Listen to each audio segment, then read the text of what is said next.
Welcome to the Jyotish project. My name is Sachin Sharma, and this is lecture 8, The Two Biggest Traps: Technique, Obsession, and Remedy Addiction. So, we are doing a series called How to Study Jyotish series, and this is lecture 8 of that series. So, let's get right into it. So, the objective of this lecture is to uncover the two most common pitfalls that keep students stuck in Jyotish, then progressing in their studies and having deeper understanding of what it's talking about and things like that, which is endless technique chasing and the addiction to quick remedies. This lecture reveals why these traps are alluring, but ultimately obstruct true insight and transformation. They don't let the process of Jyotish to take place properly, and we get lost in all this confusion that arises because of these two traps. So, we explore how these patterns arise psychologically more than anything else and not just technically, and offer practical ways to break free through returning to the foundations of Jyotish, cultivating patience, and deepening our practices. So, let's start. These are the 6 sections we're going to cover: quick fixes and magic bullets. Trap 1, which is technique obsession. Then we'll do trap 2, remedy addiction, why these traps are psychological, how to break free, and cultivating patience and depth. So let's start. Quick fixes and magic bullets. So, in the world of Jyotish, as in life, there is a deep human desire for certainty, control, and relief. There's no doubt about that, that we would want to feel safe first and foremost. And all of these certainty, control, and relief are rooted in wanting to feel safe, cared for, nourished the right way, nurtured the right way, and feel like that everything's going to be okay in this otherwise seemingly chaotic materialistic universe. We want to feel that it's going to be okay. When we look at a complex birth chart or face difficult life situations, it's natural to want quick answers. So it's very, very natural to want a quick answer, a clear solution, and ways to fix the problem of life. And a lot of religion deals with fixing the problems of life, especially the mystical aspects of religion, the real practice of the religion, not the social, cultural stuff of the cult like things in religions related to wearing a certain kind of clothes, speaking a certain way. But the heartfelt practices of religions are all designed metaphysically to fix the problems, existential problems. If one practices uh, properly with the proper instructions that have been given, within a few months to years, one finds relief in some sense. At least that's what they say, right? So this desire creates fertile ground for two powerful traps. So, this design of wanting quick fixes, clear answers, clear solutions, and the desire for certainty, control, and relief creates two powerful traps. What are these? The lure of endless techniques in Jyotish, the hope that the next formula, the next yoga, the next planetary combination, the next calculation will unlock my perfect understanding of Jyotish and I'll understand myself in some deep way, or I'll be able to predict the future in this profound way. And you'll see a lot of medieval texts were just thousands and thousands of planetary combinations, and none of them work. And this is not me saying it, because who am I to say this? These are eminent, profound astrologers such as Professor K.N. Rao, Professor Ernst Willem, who have done a lot of research on thousands of yogas using many, many databases and stuff. And these don't work. And they've been given in books that were written over hundreds and hundreds of years, like books from 500 AD, 1000 AD, 1500 AD. They don't work, because even at that time we had entered such a dark phase in all these kinds of disciplines, these kinds of knowledge, that this became a thing, technique, curation of techniques without a real understanding of what the subject matter is. The Jyotishi is one understanding that the Jyoti in Jyotish is Atman.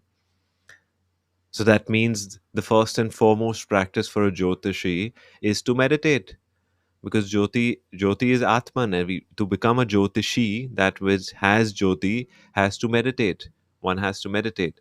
that was lost. It became something about pujas, mantras, yantras, and all kinds of things. And that also, if done properly, is something, but even that was done poorly.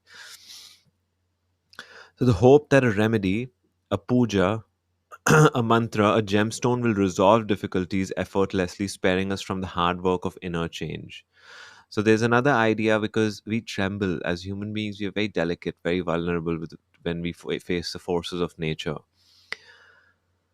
and it's okay. It's hard, out here.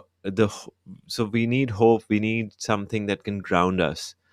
So we start doing pujas, mantras. We start holding on to gemstones, pieces of rock made out of different minerals, thinking that it would cure something within our consciousness, which has nothing to do with material, like crystalline form.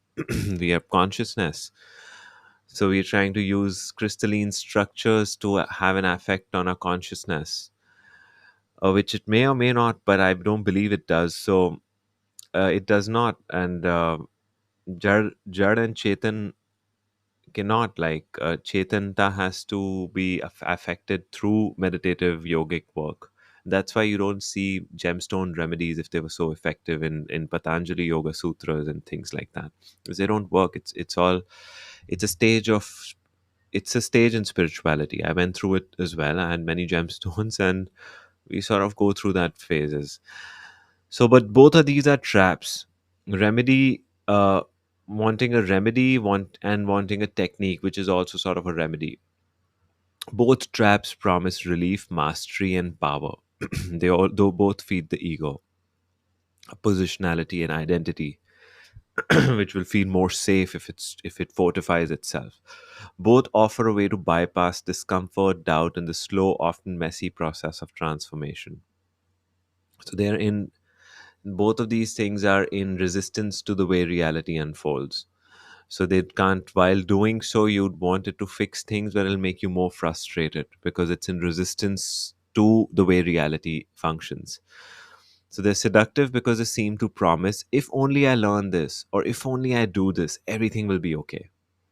But the truth is, which this lecture will unpack, is that these are illusions. They keep students stuck in superficiality. They obscure the true purpose of Jyotish.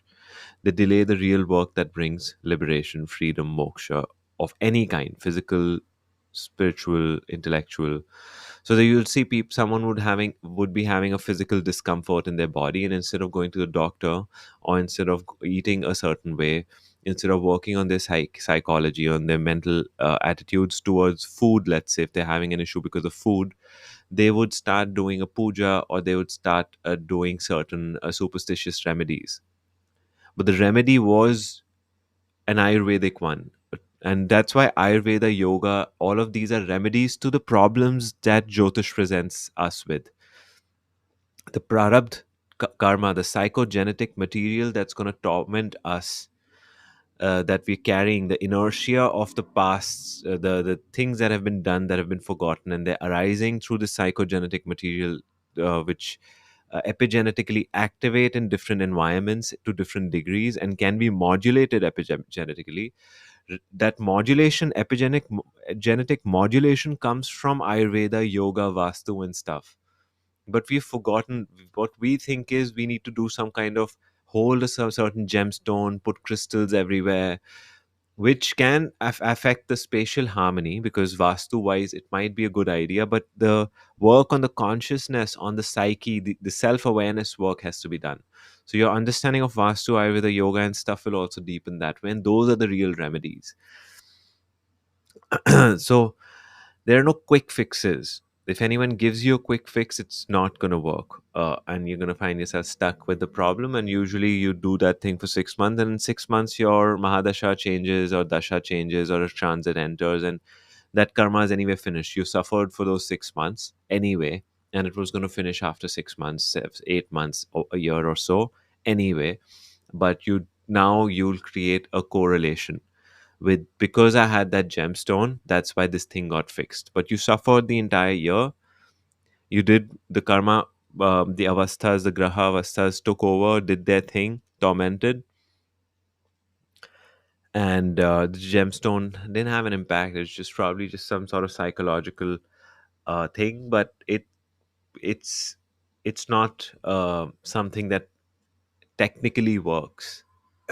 In that sense, human psyche can take benefit from anything that it associates strong emotional affect towards, meaning, and have meaningful charge towards association with. So we want to be grounded in metaphysics. We want to see how things function on a subtle level. We don't want to believe stuff and curate stuff. We want to find the right way these things function. So anyway, so understanding why these traps exist and how to recognize them is the first step to escaping their grip. So first step is identification of these traps as traps itself. So trap 1, which is technique obsession. So this is very common. So one will not have studied Venus, one will not have studied Jupiter, will not have studied second bhava, what bhava means, what Rashi means, but one wants to know a technique of a yoga. When Guru and Shukra are conjunct, tell me a technique related to it. So people will say, Guru Shukra conjunct in the seventh house, one marriage. You will have one marriage. Venus and Jupiter conjunct in the seventh house, one marriage.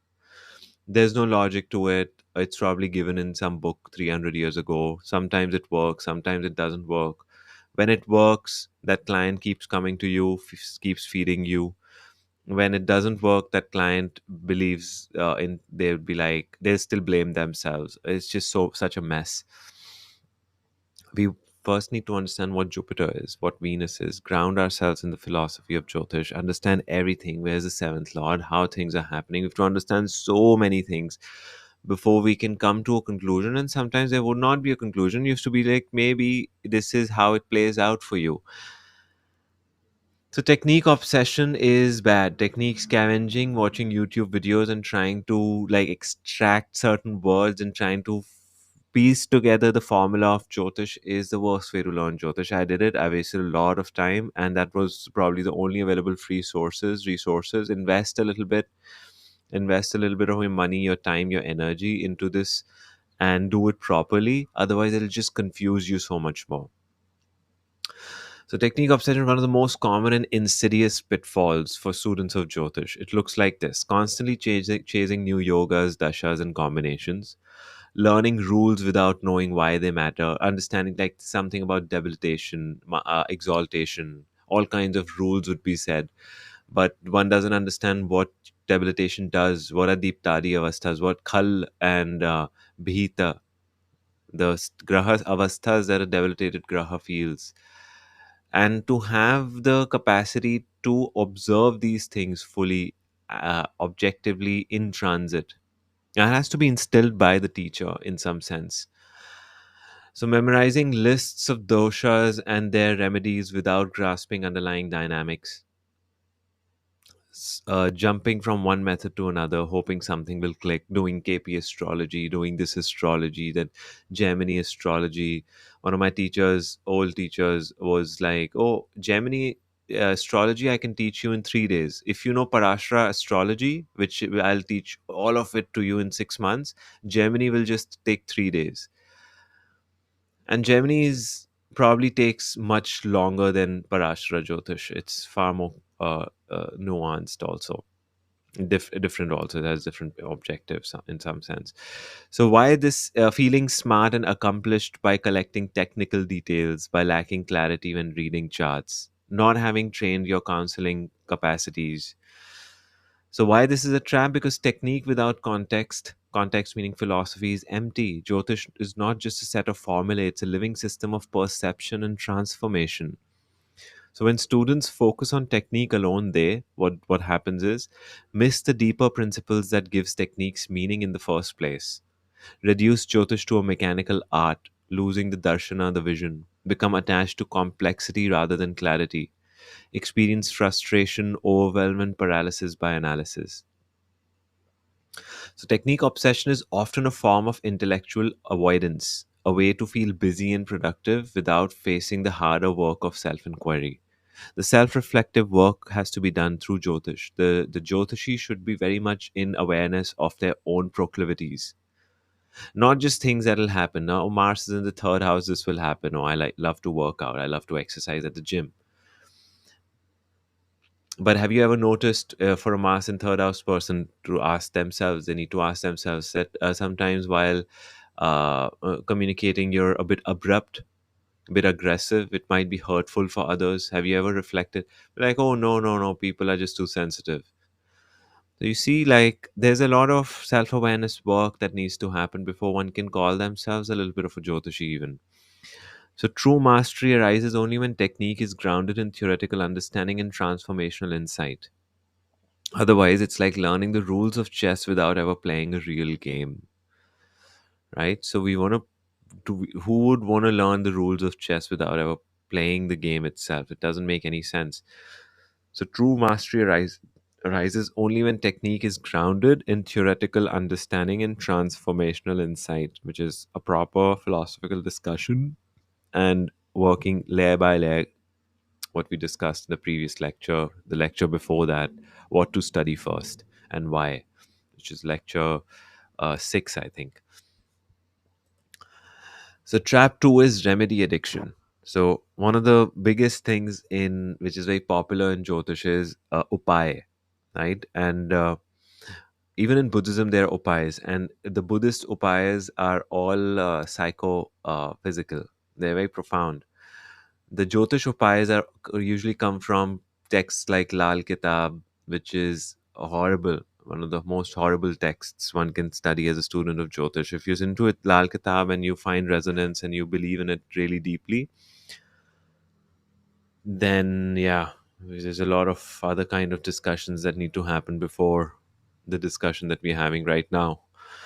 But remedy addiction is the tendency to rush towards fixing charts with rituals, gemstones, mantras, Surya Om Surya Namah, say 108 times. Mantra has to be given by a charged master, spiritual master. It has to, yes, mantra can be used in different ways to stabilize the manas. That's the whole point of a mantra, is to stabilization of the manas, which is going awry, tormented by the grahas and the prarabdha. But gemstones would be like, oh, where cat's eye, where this, where that, where a neelam, this, that. This doesn't work. Rituals, different pujas are given, or different, more superstitious stuff is given. Feed this to dogs, feed this to sparrows or pigeons, and this and that. It's, I mean, the people who do it are probably not the people that I'm addressing to anyway.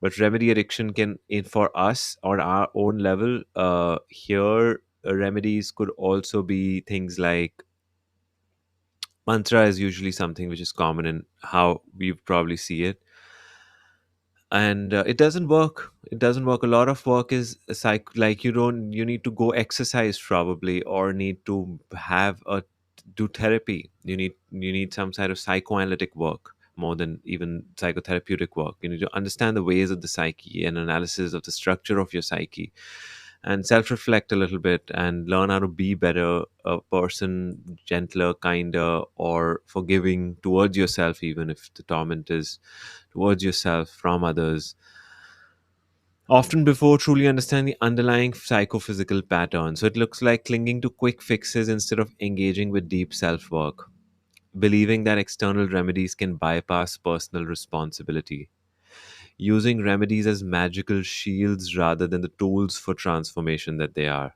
seeking safety in rituals instead of facing discomfort and growth. A lot of us are so tormented by discomfort, a little bit of discomfort. If something doesn't go as planned, let's say we were planning to get a job and we didn't get it, and now we need to move back to our city. And maybe we will find that job in 6 months, but that 6 months, are we going to torture ourselves so much because it's not going as per our imagination? So we really tremble in the face of little bit of discomfort and distortion, also a little bit of things when they don't go as planned, according to our imagination, our desires, and the projections of the manas onto the rest of the birth chart, rest of the psychostructure. We really get tormented. So confusing remedy effectiveness with personal change. So why is this a trap? Because Jyotisha's true power lies not in avoidance or control, but in illumination and integration. It is primarily a psychophysical work. So the work of Jyotish is on the Jyoti. Meditate on manas, work on the psyche, your emotions, regulation of your emotions. So, all the work that these psychotherapists and psychoanalysts are doing is the work that Jyotishis are supposed to do using their framework. Instead of calling themselves as spiritual and then using means such as gemstones, mantras, and pujas and things like this. No, this is wrong. When students become remedy addicts, they treat Jyotish like a toolbox of superstitions rather than a path of awareness. So it's a path of awareness. It's about swadhyaya. It's about atmanirikshan. Externalize these their struggles, missing the opportunity to grow from them. So externalizing our struggles can also be just be projection. It's because of this. These are the bad people who are causing me this. And to reframe that, to really understand why one has is here, how is this playing out, and even if they are, how to fix it. Solution orientation. Develop a transactional relationship with the science, expecting instant results. So Jyotish is also seen like I'll spend 10, 20, 30, 40, 50,000 rupees, dollars, or whatever, and then fix it. I'll throw money on your face, do something and fix this for me. And it won't, it will never fix. Undermine the ethical and spiritual foundation of Jyotish. So the ethical and spiritual foundations of Jyotish shake, and now we've turned into gold standard of pseudoscience. We've turned ourselves into this degenerate place of just absolute, like, we considered as the scam artists of the spiritual world. It's absolutely horrendous and heartbreaking because Jyotish is the most sophisticated, profound, so rich psychoanalytically, psychotherapeutically rich uh, discipline, to say the least. So, real remedy begins within through psychoanalytic work, self reflection, and intentional transformation through understanding and practice. So if you have a speech issue, you have mercury issue, fix mercury through speech therapy. Sorry, yeah, don't do a mantra on mercury. It doesn't work. You can keep doing it, it doesn't work. If you're stuttering, get a speech therapist, a coach that'll make you stop stuttering. Don't do a mantra because you're going to just stutter and do the mantra. You need the graha is an actual thing outside of ourselves. If you have a mercury issue and you're having issues with communicating what's inside you, learn how to articulate and communicate. Yes, rather than again doing a puja on mercury, going to a graha temple and doing some mercury puja.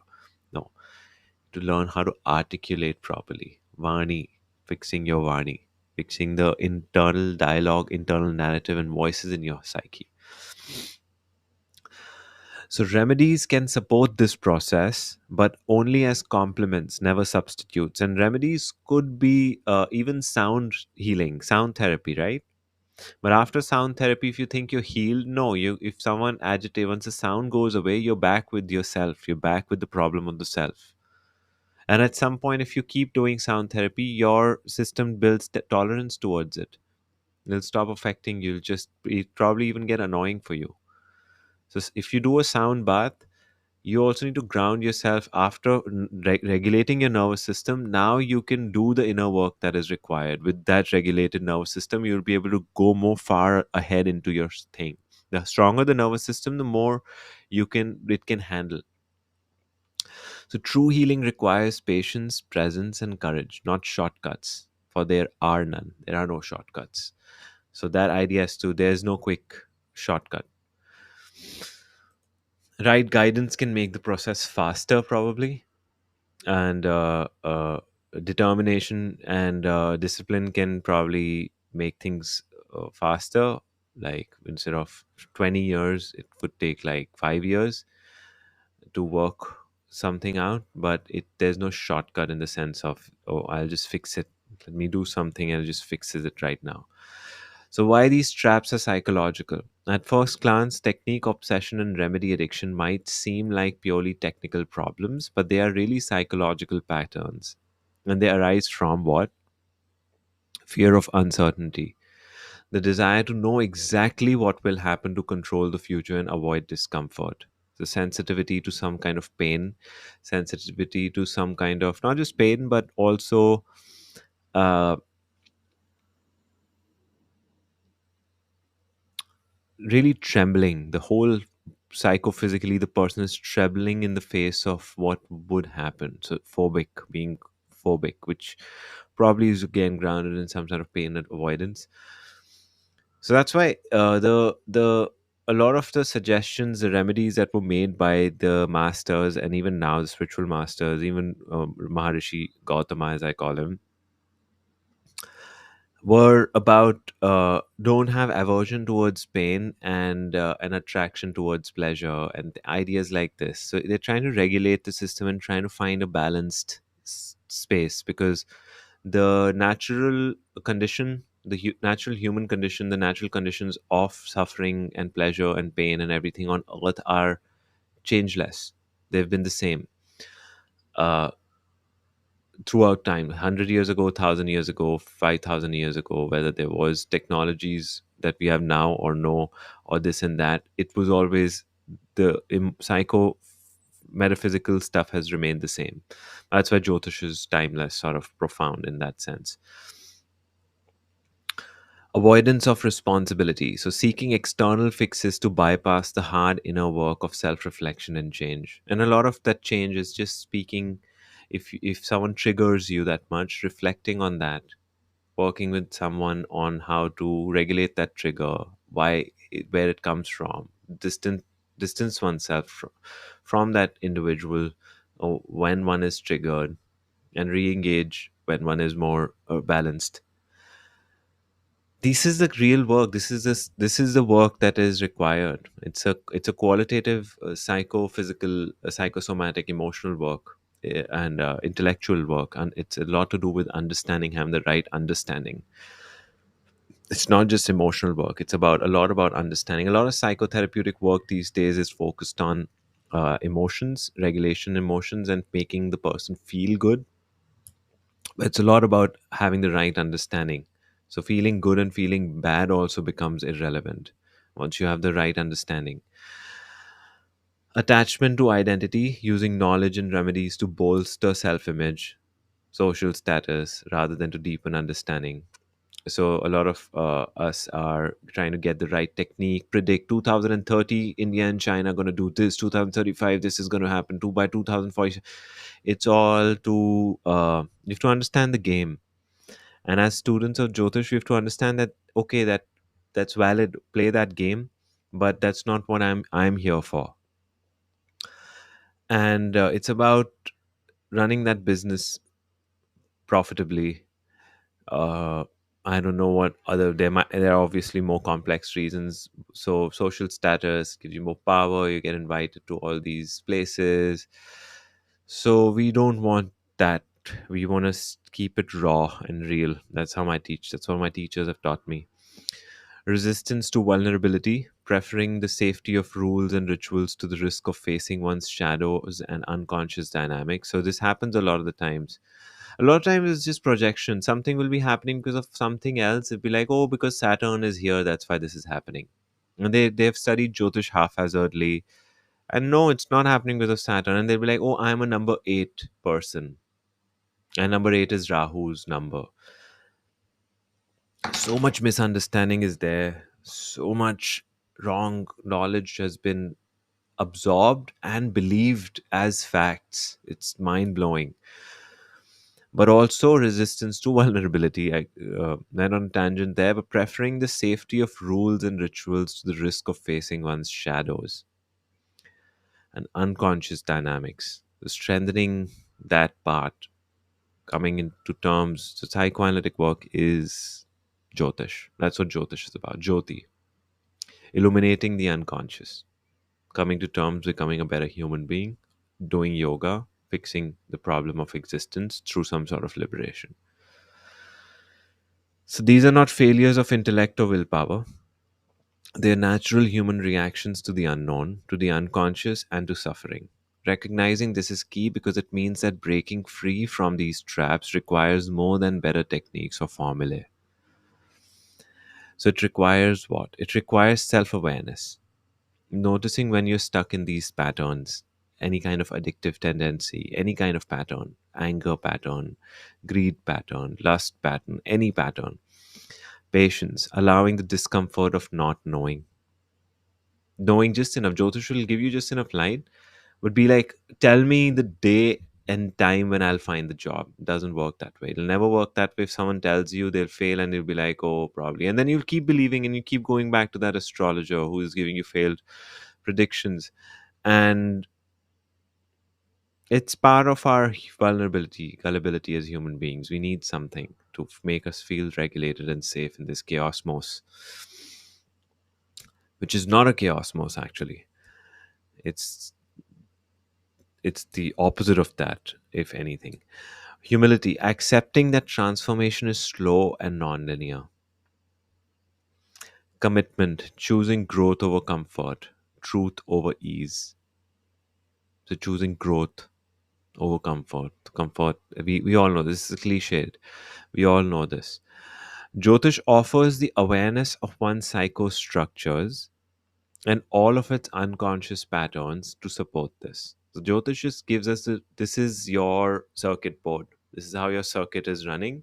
This is how you are. This is what will unfold to some degrees. And yoga is like this is how you can affect change on this, regulate this. Sankhya is like this is the basic structure. Vastu and Ayurveda is like spatially create a harmony and psychophysically create a harmony, and you'll be fine to whatever degree possible. How to break free. So, breaking free from technique obsession and remedy addiction is not about rejecting tools or methods, it's about reclaiming intention and returning to the roots. So, here's how to start: recenter on foundational principles, understand the philosophy, read Bhagavad Gita, read these metaphysical texts, and understand what they're talking about. They're all Jyotish texts. Everything related to Jyoti, metaphysics, spirituality is Jyotish. Go back to the grahas, their meanings, their dynamics. Rebuild your understanding of the core before layering complexity. Don't go to Rahu Ketu initially. Stay with the basics, foundations. Practice mindful application. When using a technique, ask, why am I applying this? Actually, I numbered this incorrectly. Why am I applying this? What does it reveal about the chart? How does it connect to the bigger picture? And pause before the remedies. So there are actually just 6 points here. The fifth point has three subpoints, which is why am I applying this? Why does it reveal about what does it reveal about my chart? How does it connect to the bigger picture when using any kind of technique? And see if the technique works. Don't believe in stuff. And pause before remedies. So before prescribing or accepting remedies, reflect. What is the real issue here? Am I seeking a quick fix or a path to insight? How can this support? How can insight be a fix itself? Deep, heartfelt insight. Can I affect change through understanding in me, through acceptance, and through real surrender? How can this support inner transformation rather than avoidance? Develop psychoanalytic inquiry. Use Jyotish as a mirror. Observe your projections, biases, and resistances, which is so common when reading our own birth charts. Cultivate curiosity about your inner processes, not just outer outcomes. Outer outcomes depend on the inner processes completely. It's all a reflection of the inner processes. Cultivate patience and humility. Accept that mastery unfold over years and not days. Be willing to sit with ambiguity and discomfort. Engage in sincere practice and reflection, which journaling is one of the most common ones. And yes, it's a timeless method. Build rhythm, journal your insights, return regularly to study, have a studying schedule. become a disciple, be disciplined, be have the studentship capacity to apprentice. Let the system work on you rather than racing through it. That have a gradual relationship and don't interpret quickly. Don't be like, oh yeah, I'm so glad that this is happening and because Jupiter is here. Don't come to a conclusion like that because we don't know yet. We have to really grasp, and when you'll know, you will really know. So breaking free is a process, not an event, but a series of complex micro events. And those micro events suddenly like snowball into something profound and hit you in the head and release you of your tension and create a change in your life. So it requires courage to face your own shadow and commitment to the slow work of transformation. So it requires courage to face our own shadows and commitment to the slow work of transformation itself. And it is a slow work, and it should be also, because it's very deliberate, and it's a very it becomes very grounded that way, because roots are allowed to go deep, and then when the tree shoots up, it can stay stable no matter how tall the tree becomes. It can stay stable because the roots are deep. Cultivating patience and depth, which is the roots. True mastery of Jyotish does not come from faster learning or more tricks. It comes from patience, depth, and presence. So don't stay away from numerology, stay away from face reading, palm reading, this reading, that reading. Just stick to Jyotish, and Jyotish will work wonders if you learn it properly. And all of those other things are part and parcel of Jyotish itself. They're part of something within the philosophy of Jyotish. Those are little bits of Jyotish. The real remedy to confusion and overwhelm is not another formula, but slow study, revisiting concepts repeatedly until they resonate deeply. Repeated study is also important because memory is very important.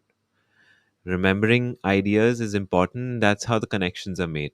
And your memory will become deep if the understanding of the concept is deep. You wouldn't have to uh, uh, just parrot it out. Like, you wouldn't have to become like a parrot. You would really remember because you understand. Honest self reflection, allowing Jyotish to illuminate blind spots, not just predict events. Regular practice, building a steady relationship with the system rather than chasing novelty, chasing new things. Openness to change, being changed, accepting that Jyotish will reshape your view of yourself and life. It requires philosophical integrity, questions, dialogue, cultivation of humility, recognizing what you do not know and being willing to learn continuously. This is a real remedy. This is the antidote to both technique obsession and remedy addiction.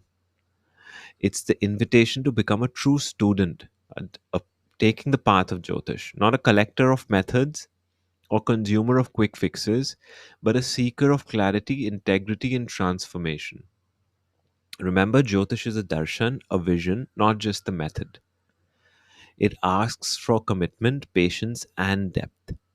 It rewards those who show up sincerely over time. Sincerity, time, rhythm, patience, and a learning path, a structured learning path, a healthy relationship with the teacher, with your students, fellow students, and learning gradually, slowly, and finding your warm space within Jyotish and allowing the subject to make sense to you over time.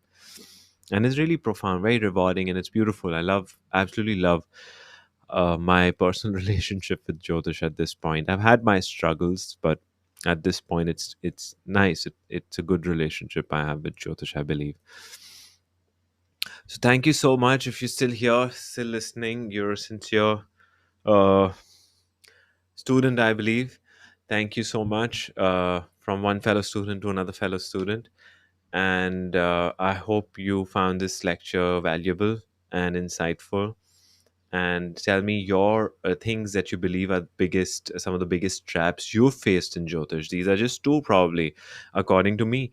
And tell me, like, what are the other big traps that you've encountered in Jyotish which have gotten you stuck, related to different teachers, whatever it is.